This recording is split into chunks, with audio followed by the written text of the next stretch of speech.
Hello everyone, I'm Pastor Don Norden. I'm the founder and the CEO of Global Ministries Network. Global Ministries Network oversees churches, trains ministers, helps people to have access to resources that they desperately need. We are not a denomination, we are in the truest sense of the word, a ministry network where we connect people and we connect ministries and we connect resources. We do credential ministers and help to oversee churches. If you would like to become a part of Global Ministries Network, we would love to walk with you. There's a link that you can click there that will give you additional information. And if you're looking for a tribe to connect with, we hope that we are that tribe for you. So we look forward to hearing from you, and we would love to have a conversation with you about being a part of Global Ministries Network. God bless you.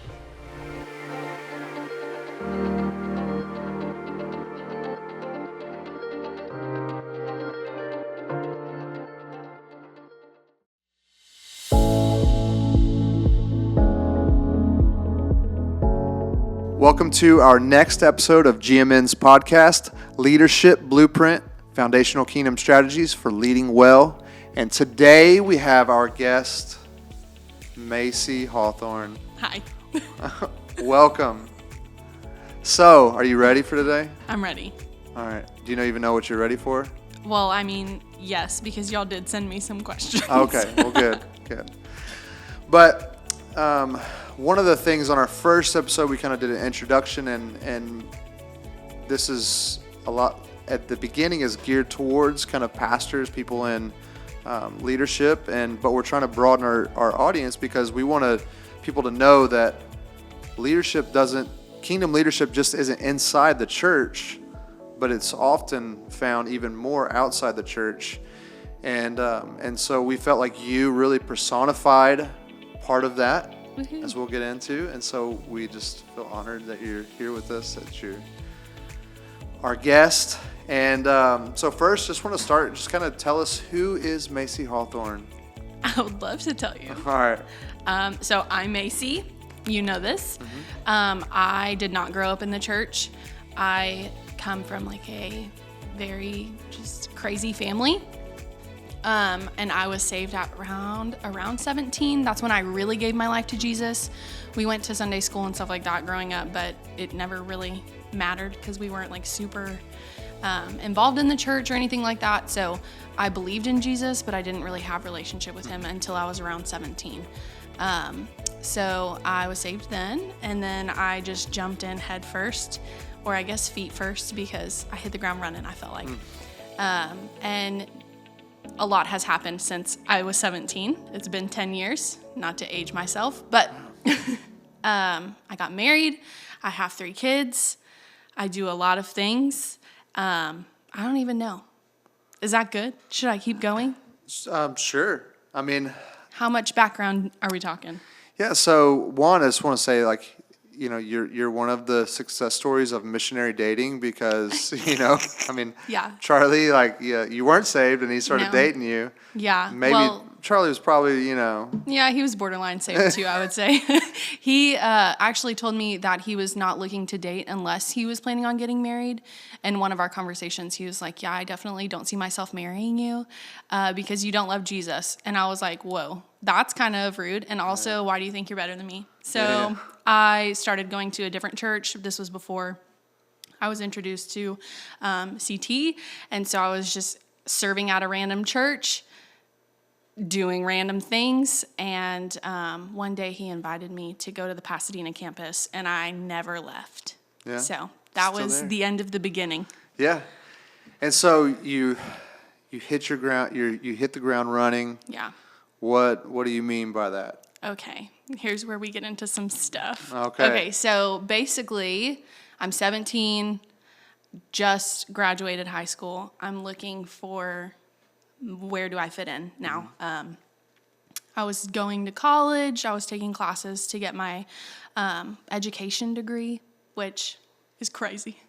So I was taking classes at San Jack, and then I also just threw myself into every class, every training, every life group, every team, anything that I could do, and I was in it. So I was on the host team, I was on the worship team, I was on the nursery team, I was taking a class called leadership development with a few other kids that were like interns, but we weren't really interns, we were just there. And then we did a lot of stuff on the side after our class. We would volunteer. And then I hosted life groups, I attended life groups, I did so much. We did food fairs back in the day, so I was like serving at food fairs and any kind of community outreach we could do. I did everything. So That's what I'm you doing. saying this, it's really highlighting something that I feel like, you know, pastoral leadership, different people can really understand the effects of what they say and do, right? So why you getting saved at 17, was it the love of Jesus that just made you want to go serve and do all of these things, or was it something else that really was causing you to just really, well, I see, be on the search for something, right? Yeah, so I would definitely say it was not the love of Jesus, right? It was just a lot of outside influences, I'll say. That basically I believed, because of what I had been taught and conversations that I had been a part of and teachings that I had heard, all of those kinds of things, that if I was not serving my face off, I was not doing enough. And so it had nothing to do with Jesus. In fact, I would say I just recently really understood who the Father is. And have like deep relationship with him and intimacy with him. But I was definitely just kind of like doing it to check the box and do what I was told to do. So I even started taking Berean courses, and I got credentialed through GMN, which I do not regret at all. Fantastic. But I just did all of these things because I was searching for some sense of accomplishment, some sense of belonging, and it had nothing to do with Jesus or how he created me or who I was supposed to be in him. It was just trying to like check the box. Yeah. So it's kind of crazy. So in the middle of that, you're Yeah. doing those things, and you're also creating businesses. Oh my word, yes. I forgot about that. Yeah, I did a lot of businesses.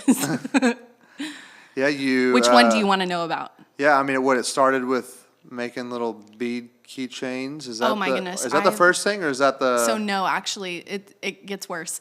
I think I tried to count yesterday, and I think I started at least 7, like official, and by official I mean like I created a Facebook page for it, you know, yeah. or like I created an Instagram account for Yeah, it. Facebook official. Yes, That and I counts. like made a big long post, probably 10 pages long, about, oh, this is my new journey, da da da da da. You know, like the thing that people do whenever they start a business. I think it's so cringy, but like if you do that, that's for you, not for me. So I think I did 7. I started out by painting these like wood slices of like trees. You can buy them at Hobby Lobby, but I was poor because I was 17 and I was working a really silly job.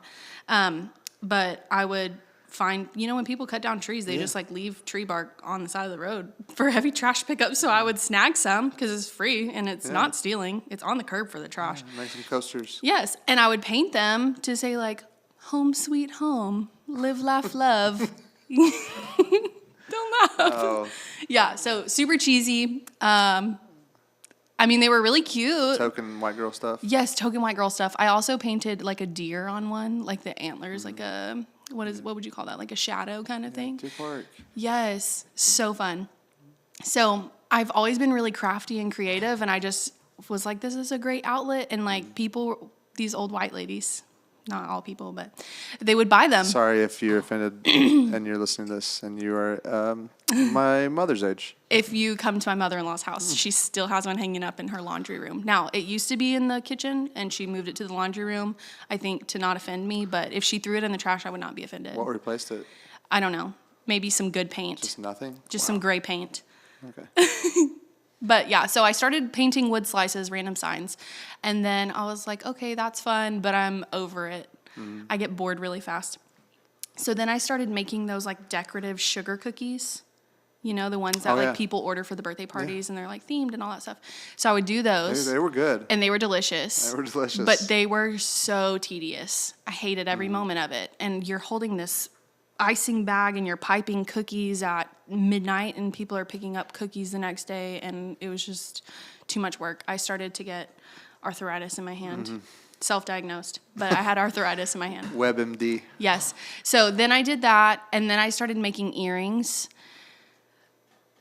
inspired by, who knows, something on Pinterest, I'm sure. And then I did bracelets, and then I was designing stickers, and then I was printing stickers, and then I was like, oh, I can do water bottles and like put names on water bottles, and I'll sell those. And then my husband and I decided we were going to go crazy and buy a screen printing business. Well, before that, you started doing like I'm going to butcher the name of it, the vinyl press T-shirts or whatever. Oh, like, yeah. That's how it started. So like my Cricut. Yeah. And then Not like, her cell phone. Yeah, no, absolutely not. I would, print some stuff with vinyl, cut it out with my Cricut, and then heat press a T-shirt and call it a day. So then, because of that, I was like, we should kick this up a notch. Yeah. And so we bought some screen printing equipment, I guess is the word I'm looking for. Dropped a fat dime on that and spent a ton of money. Not just buying equipment, but renovating our garage to be able to be a shop. And It's also made a hilarious. legit business out of it. This wasn't just Made a Facebook legit official. business. Yes, we had like, what's it called? The LLC. We had so much stuff. We had a business account in the bank. Like this was our legit business, right?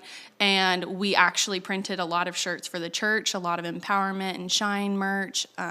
We did a few jobs here and there for just people who wanted shirts for a family reunion or a band tee or whatever the case may be.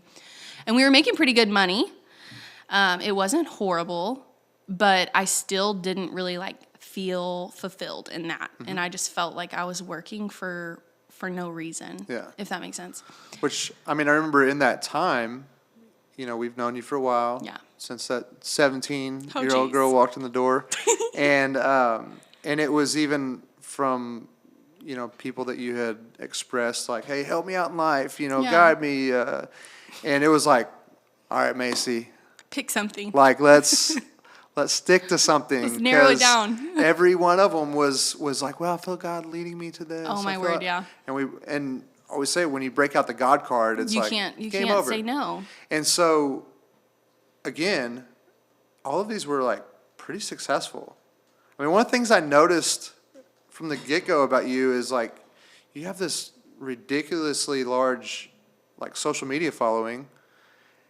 And Maybe. Okay, in perspective to like if I have like 150 people. Maybe compared to like the average like 200 followers. Yes, I had a lot. Okay, But you didn't have to say it my like wedding or like our engagement video went viral, so that's why. Half of these people I didn't even know, so it's not But like either it way, was you personal. had this audience to advertise your business to that Yeah. began to create traction and Right. do well.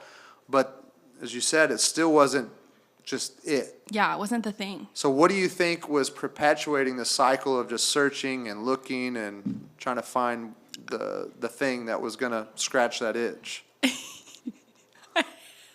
Sorry, I hate that term. Scratch that itch? Yes. I don't know. There's a lot of stuff that goes into it. So again, it's just kind of like the leadership that I was under was very seven sphere based. And if you weren't in a certain sphere, then you weren't doing what God called you to do. And I had been prophesied over and I had been told that I'm entrepreneurial and I have the apostolic kind of giftings where I'm this big visionary and I see all these ideas. And so also being a creative person on the other side of that, I was like, okay, well, where can I create? Like, I want to be creative. I want to be in the business sphere or the business mountain, because that's where I felt like I was called.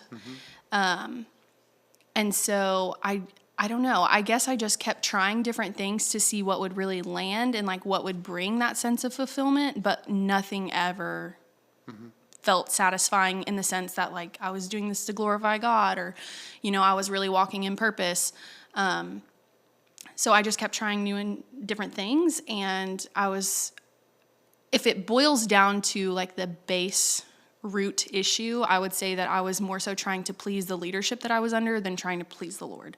And so I never felt like I was pleasing them in a way. So I just kept doing more and more things because I wanted their thumbs up, not God's, So it's messy. Yeah. So then that search and that, starting, stopping, and all that creates tensions and frustrations. Yeah. And then you find yourself pregnant. Oh, yeah. Are you pregnant? I am not pregnant. And so you find yourself pregnant, and how? So now what? Right? You have this idea that you've got to do these things to bring value and have your purpose, but now there's a baby. So we actually screen printed up until my daughter was around 1, maybe even close to 2. Honestly, my timeline is a little bit scrambled because I've had 2 other kids since then, so things are a little crazy up happened. here. Yeah, it's been a long time. But I believe we screen printed up until she was around 1, almost 2. And I just was, again, working for no reason. My husband, Charlie, had a great job. So I was really just working just for the funsies of it and to get that check mark, that thumbs up from our leadership. So I have her. I'm trying to find my rhythm and my groove of, okay, I'm going to work in the house by doing the cleaning, the cooking, the laundry, which if you ask my husband, I still don't really have that in order. I'll just be very honest. And if you're a mom and you have all of your ducks in a row, kudos. Help me out because it ain't me. But I was trying to work in my home. I was trying to work on the screen printing and then also mother my daughter and trying to redeem a lot of my childhood with her. So just being super hands-on and teaching her and loving her as best as I could. And so it just got really messy because I could not find how it all worked together. It felt like maybe I was sacrificing the house, or I was sacrificing time with my daughter, or I was sacrificing the business, and now we have 15 orders piled up and I got to crank them out in 2 hours. And so it just became super overwhelming. And so we decided we had to let something go, and we're not going to be homeless and sell our house and get rid of our things. And we're definitely not going to give our daughter away. Yeah. So it was kind of like, this is the business. We're going to have to get rid of it. We're going to have to try something different. And so for me, having that successful business, right, we were making pretty good money off of it. And I felt like I was doing kind of an okay job at it. And now I have to stop doing that. I was lost. Yeah. Right? Because then I had nothing, and I wasn't doing the things that I thought God had called me to do, which is to be in the business mountain. And now, what's next? And so I was already like, okay, work from home ideas. What can I do? Maybe I can manage social media. Maybe I can do this. And so, again, I was on the hunt for something. And it just was a never-ending cycle because I wanted, that connection to my leadership, and I wanted to feel like I was doing a good job. Yeah. So I want to say one thing before we move in. I don't believe or think there was any ill intentions or wrong motives or anything throughout that leadership. It was just helping people find purpose and find identity and all that. And that's why I want to really highlight to potential listeners and if you're a spiritual leader of any sort, to really be mindful of what's behind what you're saying, doing, because we've got a 17-year-old girl that didn't have experience inside the church following Jesus and is like, yeah, let's do this thing. I'll do anything. And but coming from the chaotic background of, your family, just all the history that comes with that. What speaks out to me is just that you were looking to be valued and important. Yeah, for sure. And you weren't finding it in what you did. Correct. Until what was the pivotal moment where you just said, y'all shut the business down, you stopped, that you were, there probably was a moment of desperation, right? We're I'm making God mad right now. Yeah. So again, like you said earlier, when you pull out the God told me to do this card, like there's no saying no. And that was my thought behind everything. I didn't really know how to hear him clearly. So come 2020, the world shuts down, right? And so we were still kind of like screen printing, doing all those things. And then it was like, okay, we have to get rid of the business. We're sacrificing something. This is all too much. And so I realized like I had no direction. I didn't know what I was doing. The world was shut down. We were kind of in the midst of world chaos. And so my internal like mindset, everything was just chaos. And I was like, I need help. And so I had heard about Nick and Beth doing the Chasm at Pasadena campus, but I didn't sign up for the first cohort. I can't remember why. Maybe just the timing was off. Maybe I just had the baby. I don't really know. Okay. But I signed up for the second one. I think we were finishing KLI. Yeah, that's what it was. I'm like, there's so many classes that I've done. I can't even keep track of all the names. So I signed up for the Chasm, and I was really hesitant to do it because I had just gone through KLI, and I didn't even graduate that because I'd had my daughter. That's what happened. Yeah. I had Aiden, and I had a bad attitude about doing another class. So I was like, no way. So I never graduated that. Yeah, you would have no idea by the look on my face in class where I was like the whole time, or like playing on my phone. Whoopsies. So I had Aiden, didn't even graduate KLI, and they're like, okay, we're launching a new thing. Here's the Chasm. Like, we're signing up the next cohort. Who's in? And I was like, not me. So just to bring our listeners in, though, Chasm is the Supernatural School of Ministry. Yes. And that's our Houston school that's available at our Pasadena campus. Yes, yes. And so this teaches you about how to hear from God. It's so much. I mean, it's hard to pin it down into one thing. Yeah, so it's a 2-year course. Now it is 2 years. It used to be 18 months, but they tacked on an extra semester, which is fantastic. But it's a 2-year course where you learn who you are. You learn intimacy. What does that even mean, to be intimate with Jesus? Some people are like, oh, that's icky, but like, we need to redeem that. So that's what part of it is. It's learning your leadership style and then launching you into what it is that you're supposed to be doing because of who you are. But based off your identity. It's all identity based, all intimacy. It's so good, so good. So there's a little plug for Chasm. Yeah, a little plug for Chasm. Shout out. I mean, I'll be there. Come hang out. But I signed up for that, a little hesitant, but I remember praying one night and asking Jesus, like, please help me get my heart in the right place. Like, I want to know you more. I want to hear you. Like, I'm tired of all this searching. Like, I'm tired of all the strife. I'm tired of failing at businesses. I'm tired of closing businesses, starting businesses. I'm tired of not being enough in the home or not being a good enough mom because I can't figure it out. Like, I need your help. So I remember I sat down and in a journal, I wrote down my goals for the class. Like, first thing, have a good attitude. Second thing, do all the work. Complete the course. Yeah. Third thing, like, really dive in, really press in, like, ask all the questions. So I wrote all my goals down. I went to class. And I finished the course 2 years later, right? Woohoo! My first time I've actually completed something. That's a big deal for me. So I completed that class, and it was amazing. And it helped me really dive into hearing Holy Spirit, knowing who I am, and what was next for me. So over the course of that 2 years, I had 2 more babies. Well, technically 1, and it's the timeline again is tricky because they launched the 4th semester after we had technically graduated. So anyways, you got it's 3 a long. Kids. I have 3 kids now. Yeah. But I really wanted to find out like where I was supposed to be, and I was tired of searching. So I did the class. I found out who I am. I found out how I operate, and why I started 5011 businesses is because I am entrepreneurial and I am a big visionary, but my follow through, it's a little low. Yeah, did you do the Kathy Colby? I did, and I realized this is not something that I'm good at, and so it makes sense why I kept closing businesses, and so I felt better, right? It's not justifying like, oh, I don't ever have to complete anything because my follow-through is really low, but it helped me realize like, oh, that's an area I'm kind of weak in. Like, I need to partner with somebody who's strong in that, which my husband's follow through, 15 out of 10. Amazing. So we make a really good team when we're working in unison. But I did the class. I found intimacy with Jesus, and I realized all these years I was striving for something I didn't even have to strive for. Isn't that crazy?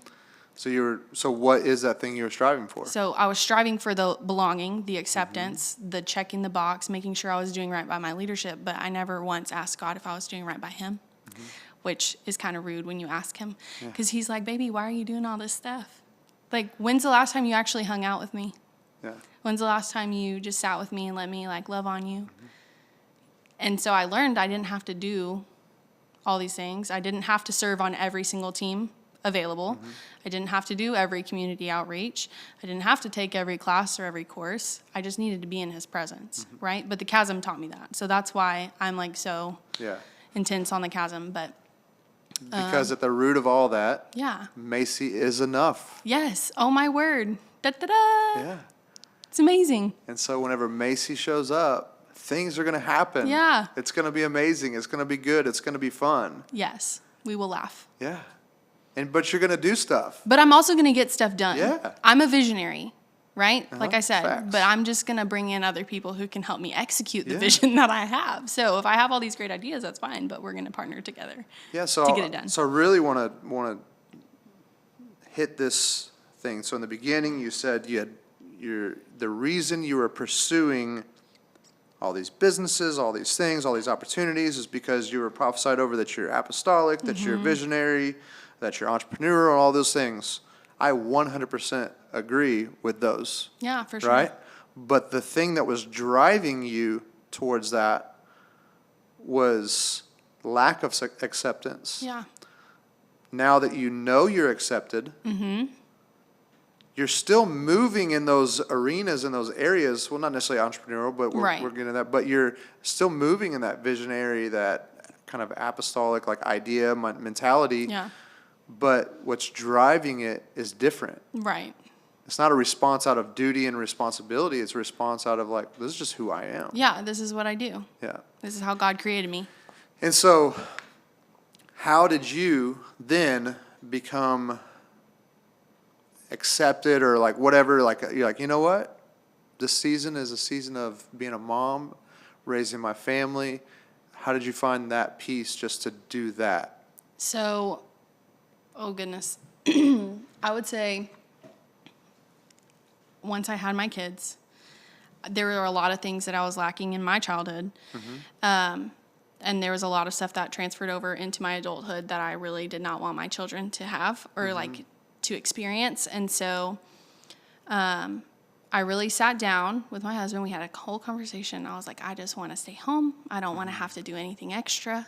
You have a great job. Like, you got this. I got this. Like, let's figure this out. And so we decided, okay, only thing I'm going to do is mom right now. Like, we're going to mom so hard, you're going to be like, whoa. Yeah. Those people that come up to you in the grocery store and are like, you have your hands full. Like, I wanted to hear that. Yeah. Please tell me that, because I'll be like, yeah, it's great. Hands full, hearts fuller. You know, like, I wanted to be momming so hard that people would be sign like, you can make. Poster girl for motherhood, right? So I was working really hard in the home, teaching my kids. We would go to the park. We would do all the fun things. And so, yeah, that happened. I don't even remember your question at this point. I feel like my brain's still scrambled. So at some point you made that transition where I don't need to do all these businesses, but it's okay for me to just be a mom. Yeah. So what happened was I read this post on Facebook. So this is one good thing social media is for, is that motherhood is your first ministry. And I was like, yeah, okay. Like, you know these things, but you don't like fully understand them or like grasp the weight of the situation. And I realized because I was serving so much and doing all these other things, starting these businesses, that my children were actually experiencing some lack. And it wasn't in the sense that like I wasn't present because I was at work or anything, because all of my businesses happened in my home. So I was there, but emotionally I was unavailable. Physically, I would be busy doing other stuff. I can't help you play. I can't play with you on the floor right now. And I saw that post and I was so convicted, and I asked Holy Spirit, like, am I doing an okay job? And he's like, yeah, you're doing okay. But like, do you want to be doing better? Like, let's focus on these things. And so I just realized the importance of my children, and what they needed from me was not a mom who was knee deep in business ideas or serving her face off in any area that she could get her hands in, but I needed to minister in my home first. And so that's what I did. I didn't quit all of the teams that I was on, because at this point I wasn't doing a business, but I was just leading teams or being on teams. So I really scaled back, and I was like, okay, I only want to be on teams that my children are involved in. So I stayed in the nursery, which is fantastic. I stopped leading worship a few years ago, so that was no big deal. But like, I really just scaled back. So I said, nursery only. I'm only going to serve in the nursery, and I only want to serve in my kids' classes. So I did that, and that was fine. But then I just loved on my babies. And I started homeschooling Aiden when she was in pre-K, and we just did play-based learning, but it was a lot of fun. And I was like, okay, this is what I want to do. Maybe I want to write a homeschool curriculum. I do not want to do that. No, you don't. Now being in it, I do not have the time. You'll start it. I might start it, but it would never get finished. So absolutely not. But my mind was still in this spot where I was like, okay, I have to be doing more. I have to be doing more. And just through the course of the past few years, just realizing how quickly the childhood fades and how fast our daughter has grown up. She's 5 now, and she just started kindergarten, and I could cry right now just thinking about it. But the time just goes by so fast, and my kids are not going to look back at their childhood and remember all of the businesses Mom was successful in. They're not going to remember all of the things that I did that were so fantastic for myself, but they're going to think about our time together as a family, our childhood memories, the fun stuff that they got to be a part of that we all did together. And so that's when I realized my focus was completely off, and I really just honed in on my babies, and it's been great. Yeah. And you might be able to capture a glimpse of this, but Macey herself is, you are a personality and a half. Thank you. Yeah. I take pride in that. Yeah. I mean, you're gonna have a good time if you're around you. Yeah, I hope so. Aiden. Yeah. If you spend any time around Aiden, she's something. She is a ham. She really is. And she's hilarious to be around. Yeah. She is gonna bring you into some experience. And so I just want to say, that's possible because you chose that first ministry. You chose that home. So you may have lacked some of that mothering and even an idea representation of who God is as a father and how Holy Spirit can meet you. But you're able to do that for your daughter, also for your sons. I know, but she's older, so she's right. She was my trial guinea period. pig. And so I just want to commend you on the fact that you are being Jesus to your children, and they're gonna be so much more successful in life because they don't have to worry or be concerned about if they're loved or cared for. They're gonna know that.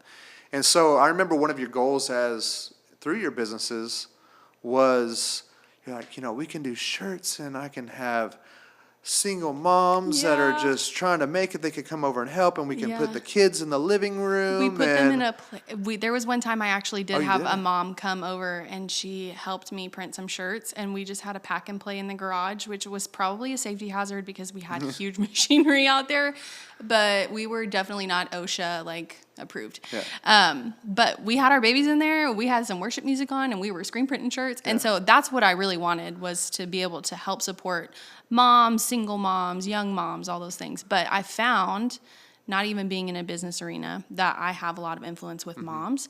And I don't have to do it through a business. Yeah. In fact, it's way cheaper to not do it, and I can actually love them more when there's not strict work hours. And it's been really cool. I've connected with a lot of mommies. So there's some women out there that have big dreams and goals and things they want to do in their life, but they are in a time of raising a family. So how would you help them to kind of understand it's okay? Yeah. So for the longest time, I felt like maybe I was sacrificing my own desires and ideas. We can get into some things, but there was a conversation where it was like, okay, do you want to do this, or do you want to stay at home with your kids? And I was like, why does it have to be a choice between the two? Why can't I love my kids and be home with my kids and also do this? And I just realized that so it's all a timing thing. So maybe the business side of me. Maybe one day I will own a business. I have no desire to do that right now, being in the season that I'm in, but maybe that is something down the road for me, years and years away. But for now, like, my focus is on my kids. So I guess it's just trying to figure out with Holy Spirit, like, what does your timeline kind of look like, and be open to things adjusting and changing, because life doesn't always work out the way that we want it to, or that we think it's going to, but that you don't have to sacrifice your personal ideas or the things that bring you joy or the things that you want to do in order to take care of your kids. Like, you can have both, and you can enjoy both, and you can be a part of both without feeling like, oh, you know, I'm only here to love on my kids. Like, I'm only here to love on my babies. Like, that's all I'm good for.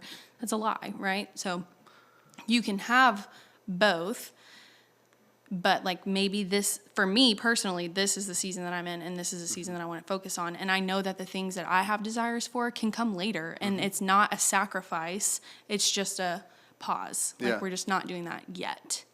Now, I have no desire to start a business again, ever. I never want to do it. My husband's trying to start a business right now, and I'm like, you go, buddy. I want no part of it. I'll take care of the kids. I'll keep them alive. I'll make dinner. You go. But there are things that I want to do and be a part of, but I know that right now, like, I am knee deep in the momhood, and that's where I want to be. So I'm excited for the future. I'm excited for all those other things to come, but I'm not, like, counting down the days until my kids go off to college so that I can do those things. Like, I am just soaking this up right now. So you've got 3 kids that are 5 and under right now, and we're kind of moving into a different part of our lives where our daughter's 14. Oh, my word. You know, both our sons are about to have a birthday in the next few months, so they're going to be 11 and 7, and so crazy. And so there does bring a different element of freedom, right? You know, with that and their age, and so for you, like, I think even that describing what you said, that you can, you know, kind of have your cake and eat it too. So you can have these things, you can be with your family, you don't have to neglect one. So what is help me with the practical.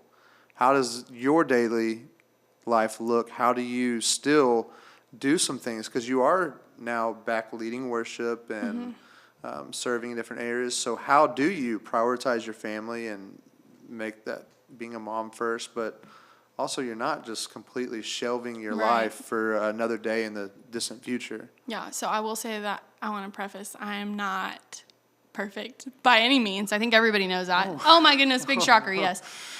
Breaking news. And, like, I'm still trying to figure it out, right? So there are some things that I would say we do really well in, and there's some things where I'm like, hey, we are going to have to figure this out very, very soon, or else this is not going to work.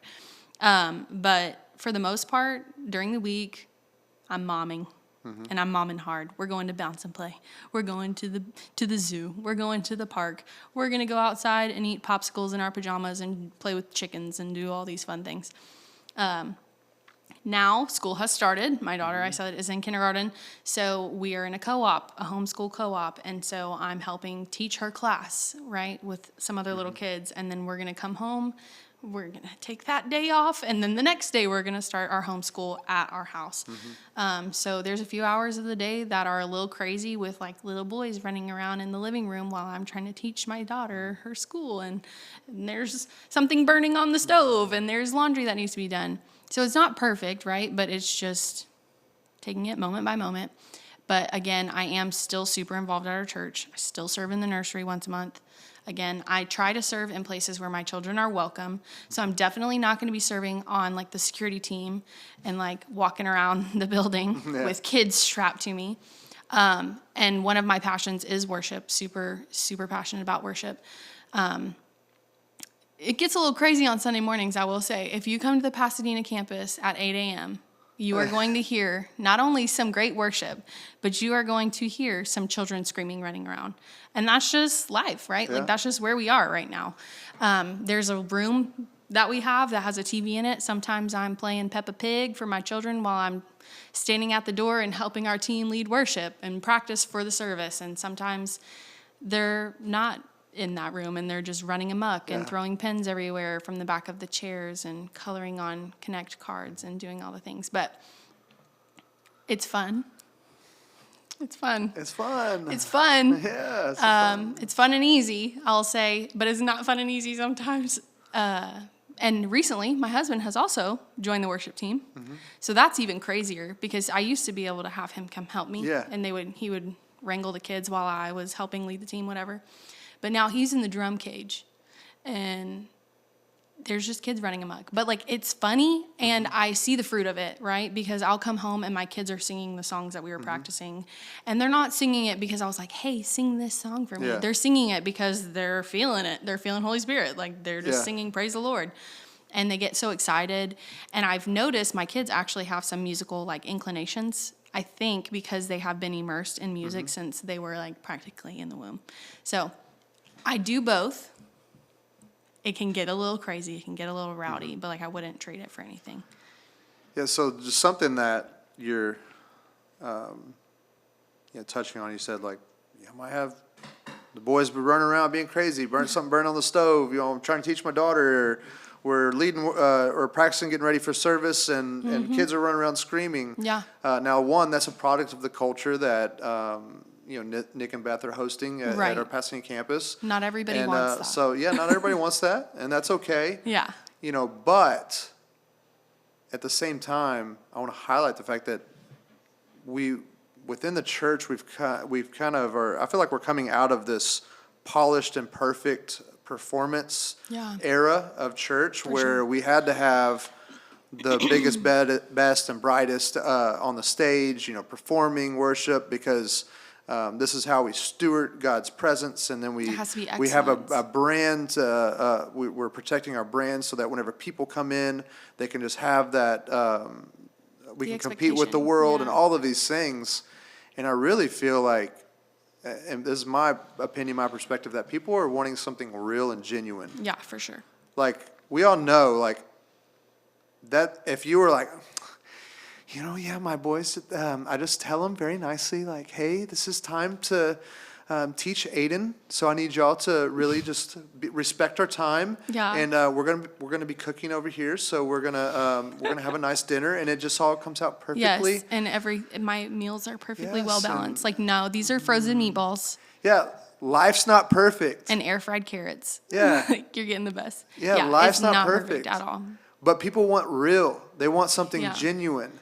Yeah. And so, leaning into that, y'all are hosting something very special at our Pasadena campus, and so I don't know. That's just something that really was standing out. Just like, hey, let's put down the facade that we got to have everything perfect, and For sure. because I think people want something real and genuine. Yeah, I could talk about that for a second. Sure, let's do it. There are some Sundays where I come in and I am frazzled from trying to get myself ready, get my kids ready, because our call time for our worship team is 8 a.m. So we have to be in the building. We don't have to be, but we prefer to be in the building, like ready to go at 8 a.m. That never happens. Most of the time, we're getting there, we're setting up batteries, we're chasing kids, changing diapers. It's 8:15. We haven't even rehearsed a song yet. Like, it can be crazy. But I was listening to a different podcast, and it was fantastic. It was with Jen Johnson. She said at one point she thought, okay, like motherhood hat on, I'm going to take that one off, and now I'm going to put on ministry hat. Like, now it's time for worship team or whatever. And she said Holy Spirit reminded her, like, you wear the same hat at all times. Like, motherhood and worship and ministry, they can all be the same hat. Yeah. And so I've been trying to, like, remember that I'm not taking off my momhood hat while I'm on the worship team and putting my worship team hat on. Like, it is all together. So there Yeah. are some Sundays where I'm coming in frazzled. Maybe I'm frustrated because things didn't go the way I needed them to go. We're late, or like my kid did something that they probably weren't supposed to, broke something on the way. Or like something happened that has me frustrated. I don't not serve because of that, right? Like, and there may be times where you're looking at me and you're like, ooh, she's mad about something. And like, that's the truth, right? Like, we have these emotions, we have these experiences, but that doesn't mean that I can't still encounter God's presence. So like, I don't turn it off. I don't pretend like everything's okay and then go lead worship, but like, I go to the Father where I'm at, in this space that I'm at, whether I'm frustrated, if I'm feeling vulnerable, if I'm confused about something or upset about something, I go to him in that state. And whenever I do, like, you can tell a difference. And I'm not saying every time I experience worship or I go to an encounter of worship or I am leading worship, am I coming in frustrated? There are some times where I am happy as all get out and I am pumped to sing and to lead and to be with Jesus, whatever the case may be. But a lot of times, like whenever I am feeling something that is on the negative side and I have a worship encounter with him, like I always leave feeling better, and then I'm ready to go back into motherhood. So like some of these Sundays are real. They're crazy. But they're so good. Yeah.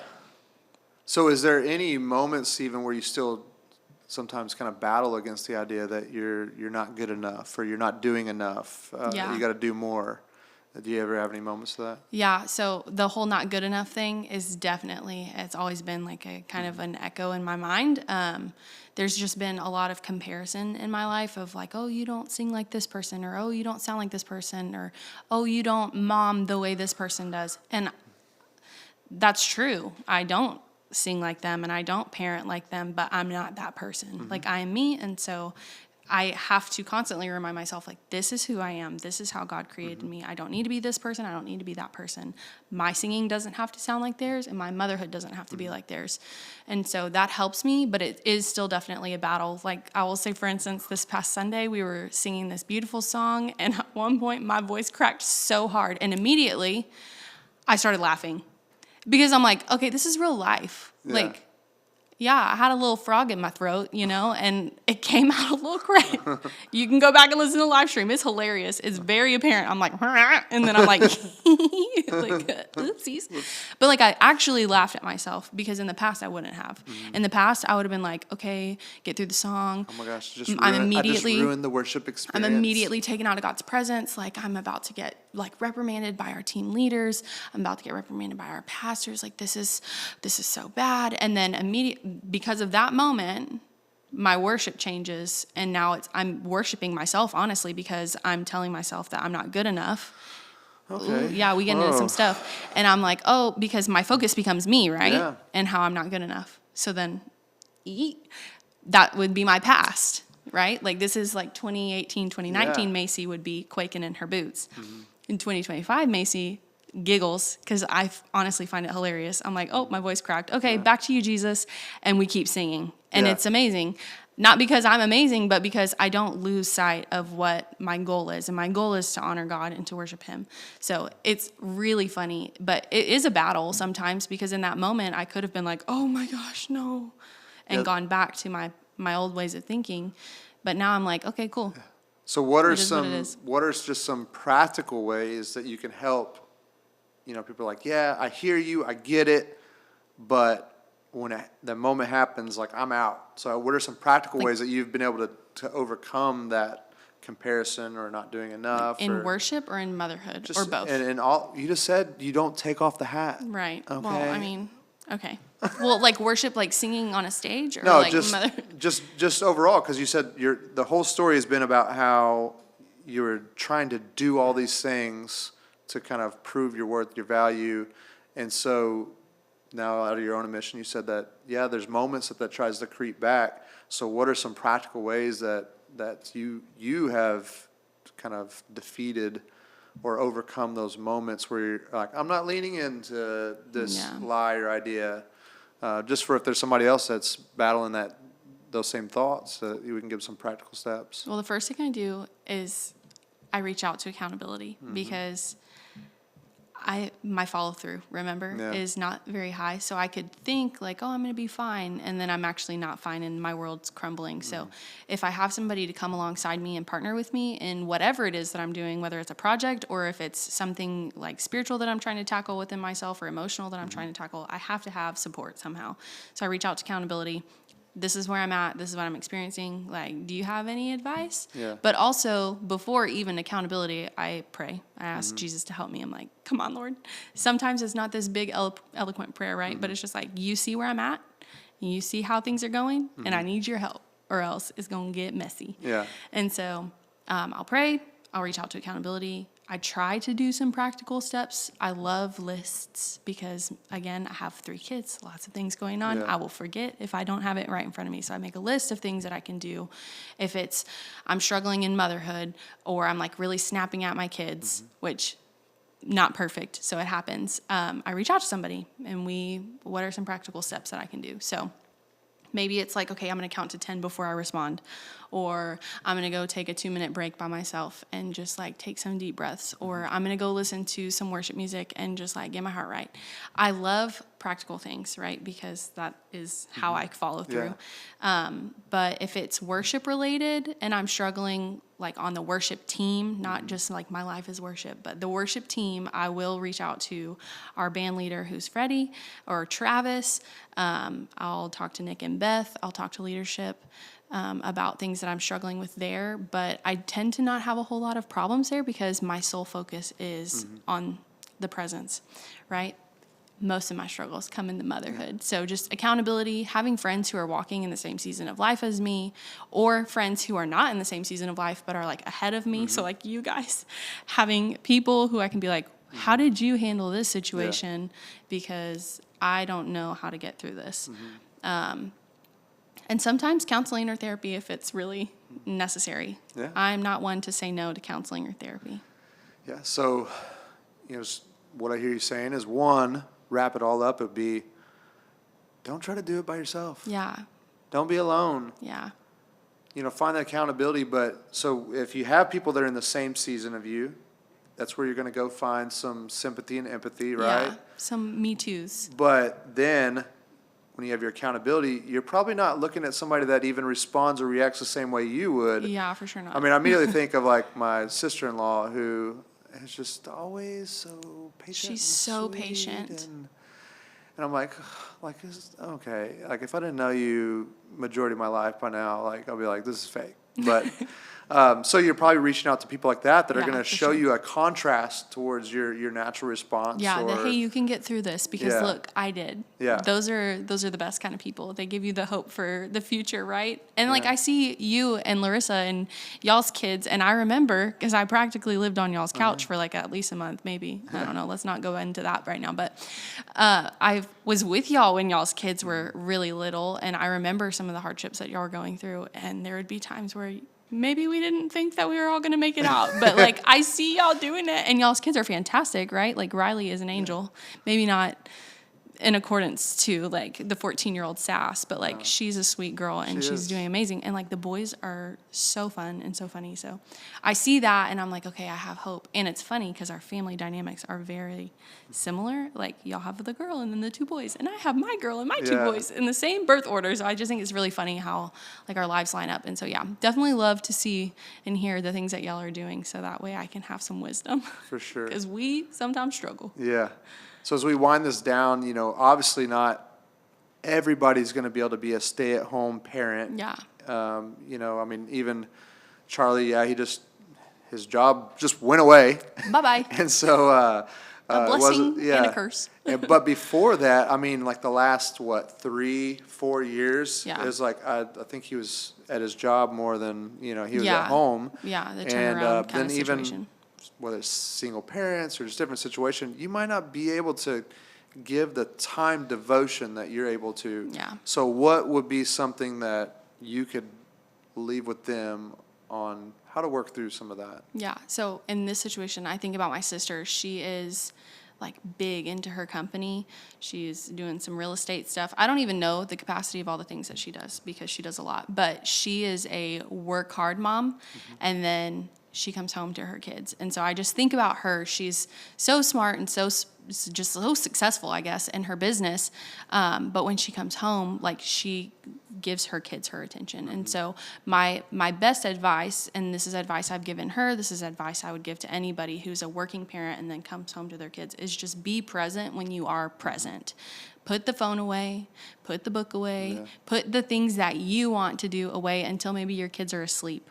Or if you're a single parent, put those things away until they're with their other parent for a visitation or whatever the case may be. But be present when you're present. It's something that I am working on too, because I would be very honest and vulnerable and say that my phone probably ruled my life for a really long time. And so I've deleted all social media, and I am putting I know, big deal, crazy, conviction.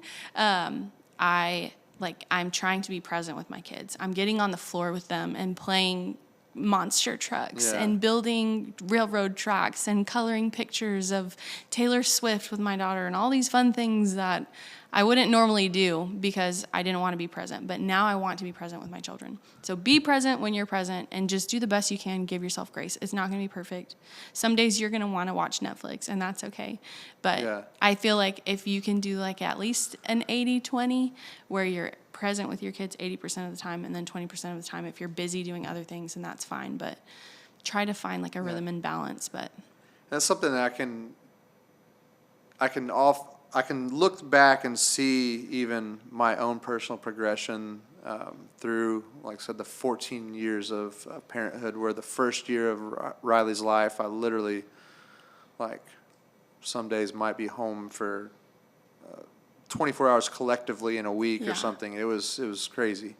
And then that kind of levels out, but still just this work is a priority. So we're now, like, on the hindsight of really working through some of even those emotional drivers from that point, we're trying to be more intentional and stuff. And so for most adults you talk to that are grandpa age or older, they don't look back and be like, I wish I would have worked more. I wish I would have, really just, I kind of just didn't dedicate myself to my career. They're always looking at, I wish I would have been there for, my family or in different I wish I would have ways. taken that holiday off, or I Yeah. wish we would have gone on that vacation. Or And so for the parents that are listening to all this, I would say, like, take the time to focus on what they're doing, what's going on in their vault, because we're having this like realization, like, our daughter's 14 in 4 years. She's going to be 18 with the ability to go off to college or do whatever it is that she's doing, but the realization that she's going to drastically shift and change in the next 2 years. Where she maybe is hanging out with friends rather than us. And so, like, now, regardless of the age, from baby to grown adult, now is the time that your kid needs you the most. Yeah, for sure. And so, I don't know, that's just something I'm taking away. So we're wrapping this up. This is Leadership Blueprint. And so how would you say, it just kind of sums up a leadership blueprint, a way that you are designed of how your leadership, how you execute your leadership in your life? Oh, goodness. I'm trying to think. How would I even summarize that? So what if you were to give somebody advice On or how? value of how you've built your leadership in life, like, how would you do that? Okay, well, I would say that you can throw away your check boxes. We don't need to check any boxes of, hey, I did this to satisfy. Like, that's not, throw that aside. And just spend time with the Father, right? That's my first and my foremost. I want to give him my first fruits. I want to give him my first times of my day. I want to give him my attention.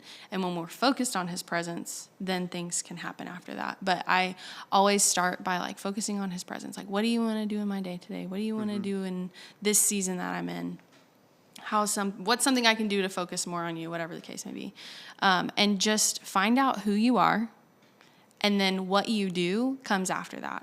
But everything starts with who you are in him.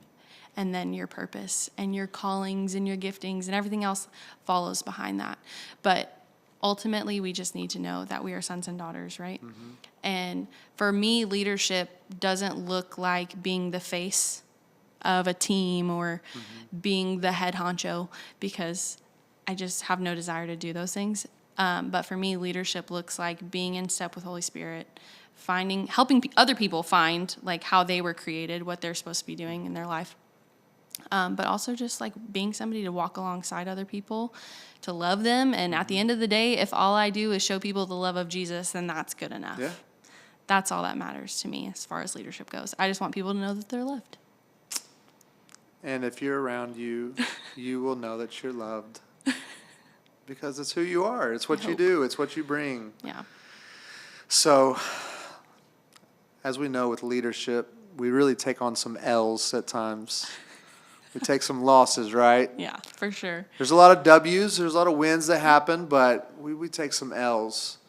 So even though you're 17 plus 10, as you previously stated. Some good math. Some on the younger side, you've still led in lots of ways. So maybe there's some experiences that you can look back that weren't good at the time, but now, we can look back and have a little chuckle or a laugh. Oh, or my word. what's an L that you've taken in your leadership? I was thinking about this question, and I was like, suddenly I can't remember any time I've ever had a loss or like an L. But then Holy Spirit was like, humble yourself, child.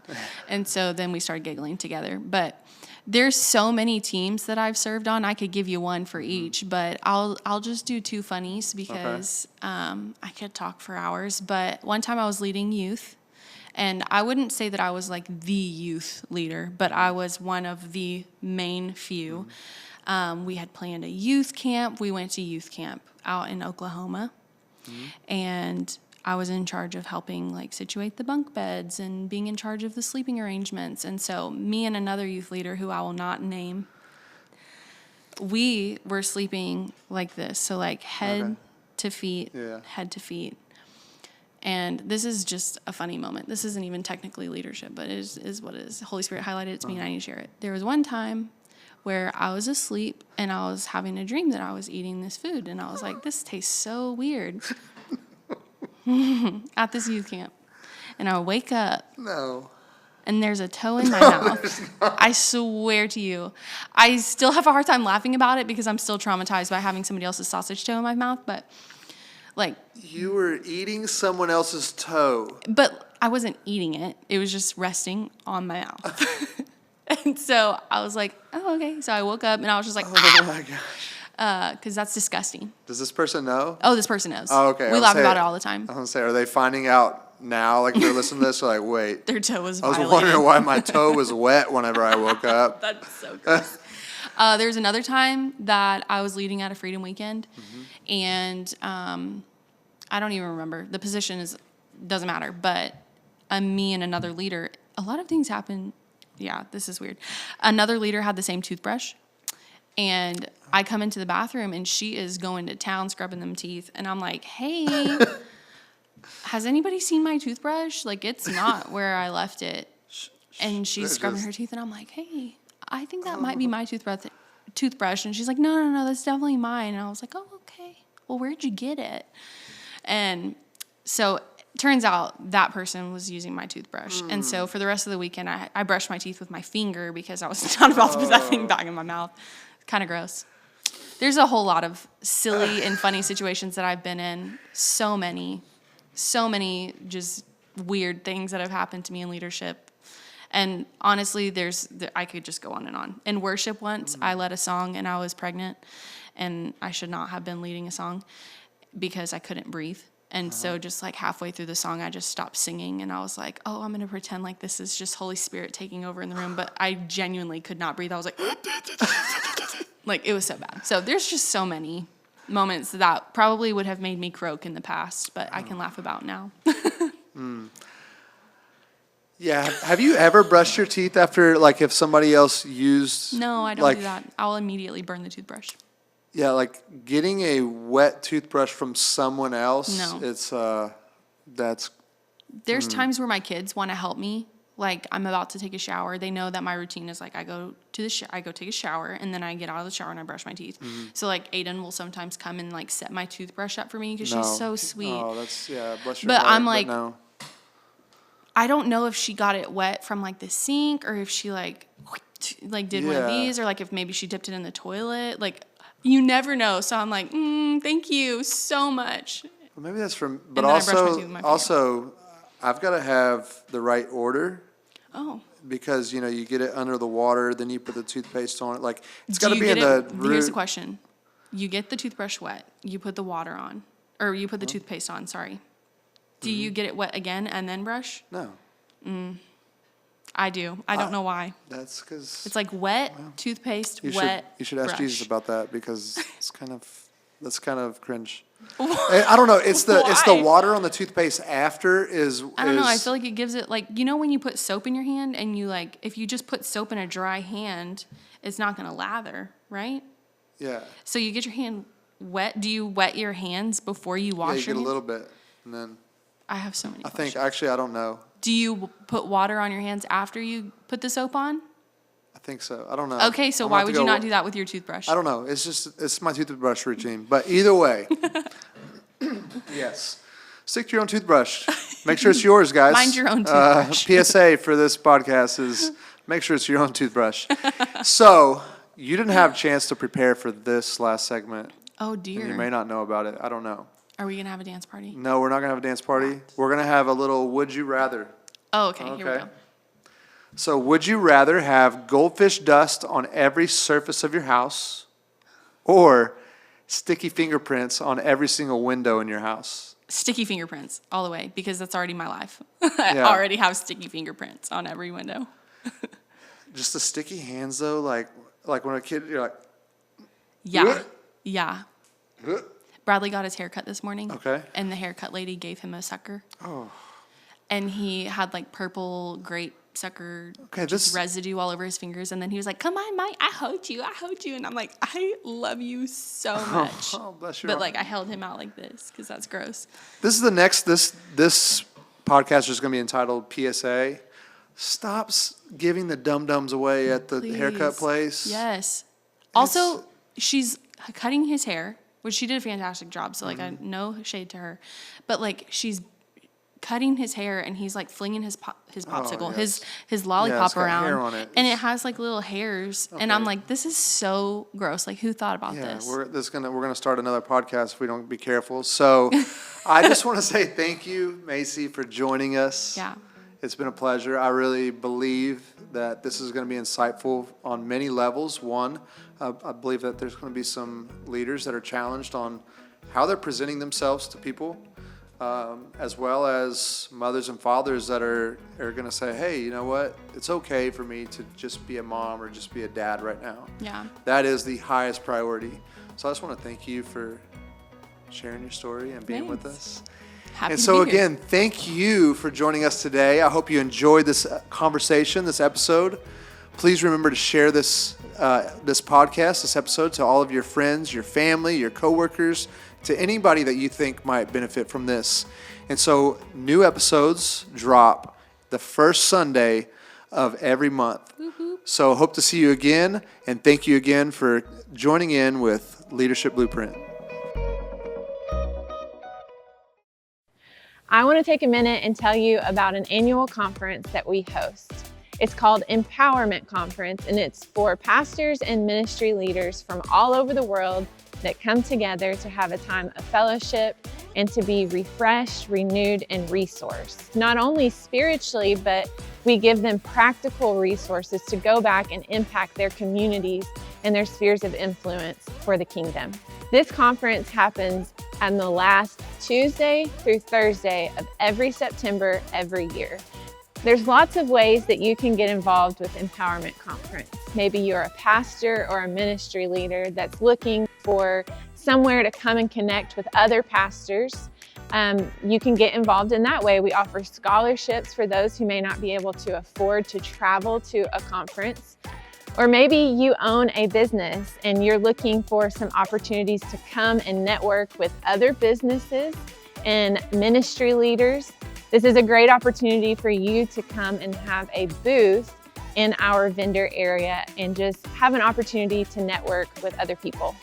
So in whatever capacity you're looking to connect with Empowerment Conference, you can head to empowermentconf.com or click the link in the episode description to get more information and even register for this year's conference. We hope to see you there.